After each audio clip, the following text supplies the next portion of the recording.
Good afternoon. Um, so I had a funny experience happen. Just a small thing where I saw someone calling me a psychopath and a liar, and it's actually kind of funny to me because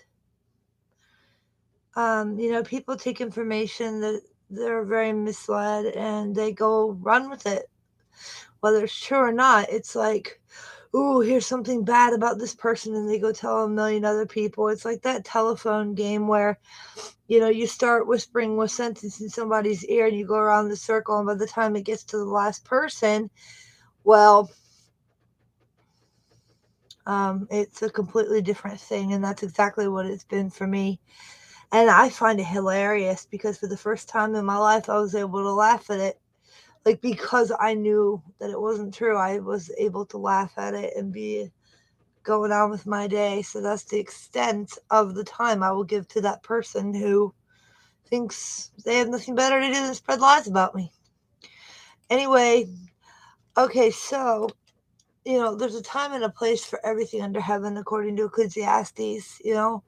But a challenge I'm giving to myself is one that I thought I would share with you guys here. Son. Um, See, I thought that fasting and detoxing was the way out, but I realized something. I never lost my connection with the Creator. I just let other things speak louder than Him. And now that I recognize that I've been deceived, I can start to change it. And the challenge that I present to you is is as follows: is to go to First Corinthians chapter 13. Um, I'm gonna read this to you now. As soon as I should have had this ready.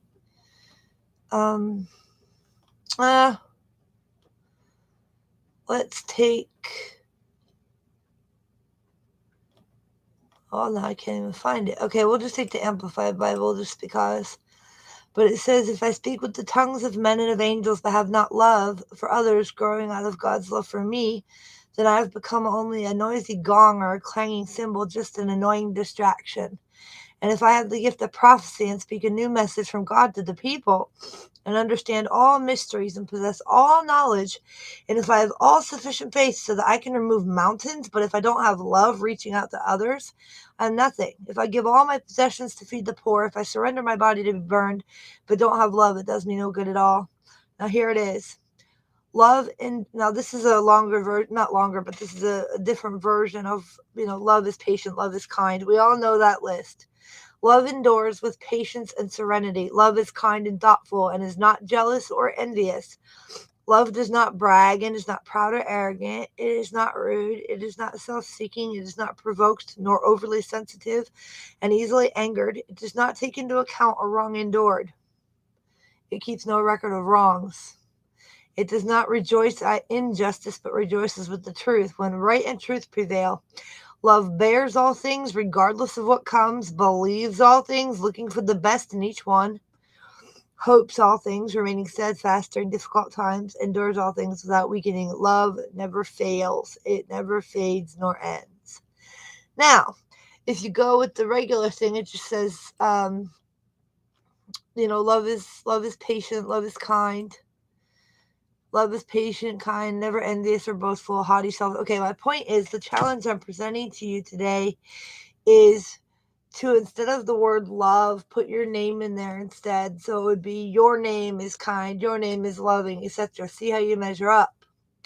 And I will be doing this, and it puts you to shame, really, if you let it. But don't allow that to happen. Just see the changes that need to be made, set realistic goals for it, and begin. I mean, baby steps are better than no steps at all. And the first one on the list is love is patience. Love is very patient and kind. So that's where I'm going to be start. So until I can say Trish is very patient and kind. Basically it revolves around going backwards to go forward. Like, go back to who you were before they hurt you. Go back to who you were before they lied to you. Go back to who you were before you knew anything at all. That's your core. That's your center. That's where you need to start. And I'm talking to myself as well, because I finally understand how badly I've been deceived. And it saddens me more than makes me angry. I do have some anger issues with it, but anyway, love is very patient and kind. That is where I'm going to start. And um, I hope you guys know I love you. Those of you who have met me and those of you who know my true heart, regardless of whether you met me or not, know how much I love you. And I pray you have a wonderful day.